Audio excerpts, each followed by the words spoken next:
എന്തിനാ നിങ്ങൾക്ക് അല്ല തേങ്ങ ഉടയ്ക്കും പറഞ്ഞ സ്വാമിയെ കുറിച്ച് എനിക്ക് കൃത്യമായിട്ട് അറിയാലോ. തേങ്ങ ഉടയ്ക്കും പറഞ്ഞ സ്വാമിയെ കുറിച്ച് അറിയാലോ. 15-ലും 20-ലൊക്കെ പാർട്ടിക്ക് അകത്ത് നിന്നിട്ട് ഈ കാര്യങ്ങൾ കോൺഗ്രസ് അനുഭവിക്കാൻ പോകുന്നേ ഉള്ളൂ. കോൺഗ്രസ് അനുഭവിക്കാൻ പോകുന്നേ ഉള്ളൂ.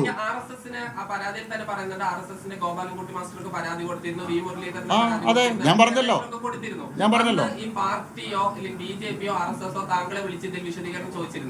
ഇതില് പാർട്ടിയുടേതായിട്ടുള്ള അന്വേഷണം നടത്തി ഇതിൽ യാതൊരു കഴമ്പില്ല എന്നുള്ളതിന്റെ പേരിൽ തള്ളിക്കളഞ്ഞ സാധനം. ശരി, അതെ.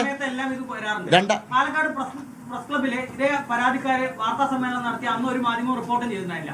അപ്പൊ ഇതെപ്പോഴും ഇങ്ങനെ ഉയർത്തിക്കൊണ്ടുവരുന്നതിന് പിന്നിൽ എന്താണെന്ന് തോന്നുന്നത്? 2015 നിങ്ങളുടെയൊക്കെ റിപ്പോർട്ടർമാരുണ്ടായിരുന്നല്ലോ, എല്ലാ പത്രങ്ങളുടെയും ചാനലുകളിലേക്ക് റിപ്പോർട്ടർമാർ 15-ലും 20-ലൊക്കെ ഉണ്ട്. ഏഷ്യാനെറ്റിന്റെ ബിനുരാജായിരുന്നു, മാതൃഭൂമിയുടെ അബിലാലായിരുന്നു, ഷുക്കൂർ ഉണ്ടായിരുന്നു. ഇവരൊക്കെ ഉണ്ടായിരുന്നു പാലക്കാട് മീഡിയ വണ്ണിന്റെ. അന്ന് മാതൃഭൂമിയിലായിരുന്നു ഷുക്കൂർ. അപ്പോൾ അവർക്കൊക്കെ അറിയാവുന്ന കാര്യമാണ്. ഇത് യാതൊരുവിധ കഴമ്പില്ല എന്നുള്ളതിൻ്റെ പേരിൽ തള്ളിക്കളഞ്ഞ സാധനമാണ്. അപ്പോൾ ഈ തെരഞ്ഞെടുപ്പ് 5-5 കൊല്ലം കൂടുമ്പോഴാണ്. നിങ്ങൾ ആ ടൈം ഗ്യാപ്പ് നോക്കണം. 2015, 2020, 2029-ലോ 30-ലോ വരും. ഞാൻ ഇതിലൊന്നും ഭയക്കില്ല.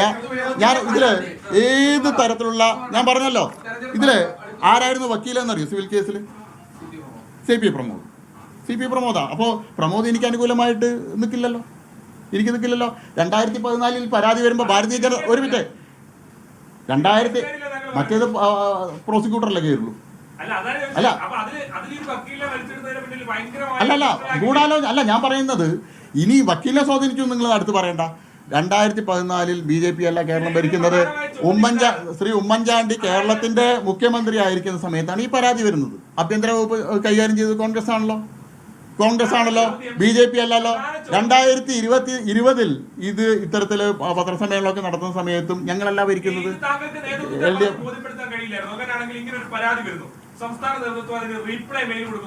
അല്ലല്ല അത് സംസ്ഥാന ഓഫീസിൽ സംസ്ഥാന പ്രസിഡന്റിന് ദൈനംദിനം ഒരു 100-150 ഇത്തരത്തിൽ പരാതികൾ, നിവേദനങ്ങൾ എല്ലാം വരും. അപ്പോൾ എല്ലാ പരാതികൾക്കും അത് ഓട്ടോമാറ്റിക്കായിട്ട് അവർ നിങ്ങളുടെ ലെറ്റർ പരാതി കിട്ടി അതിൽ അന്വേഷിച്ച് തുടർ നടപടികൾ സ്വീകരിക്കുന്നുള്ളത് അത് പോകുന്നതാണ്. അത് നിങ്ങളൊരു മെയിൽ അയക്ക് വൈകിട്ടാകുമ്പോഴേക്കും നിങ്ങൾക്ക് ഇങ്ങനെ ഒരു സാധനം വരും. മന്ത്രിമാരുടെ ഓഫീസിലേക്ക് അയച്ചാൽ അദ്ദേഹം ഒരു പ്രൊഫഷണൽ ഇതാണ്. അദ്ദേഹത്തിന് വരുന്ന ഏത് പരാതിയിലും ഏത് നിവേദനത്തിലും അത് റിസീവ് ചെയ്തു എന്നുള്ള അക്നോളജ്മെൻ്റാണ്. എന്നോട് ഇതുവരെ ഇത്തരം ഒരു പരാതി ലഭിച്ചതിനെ സംബന്ധിച്ച് അല്ലെങ്കിൽ പരാതിയെ സംബന്ധിച്ച് എന്നോട് ചോദിച്ചിട്ടില്ല. എന്നോട് ചോദിച്ചാൽ ഞാൻ സംസ്ഥാന അധ്യക്ഷനിൽ നിന്ന് എല്ലാ കാര്യങ്ങളും അദ്ദേഹത്തിന് വാട്സാപ്പ് മുഖേന അയച്ചു കൊടുക്കും.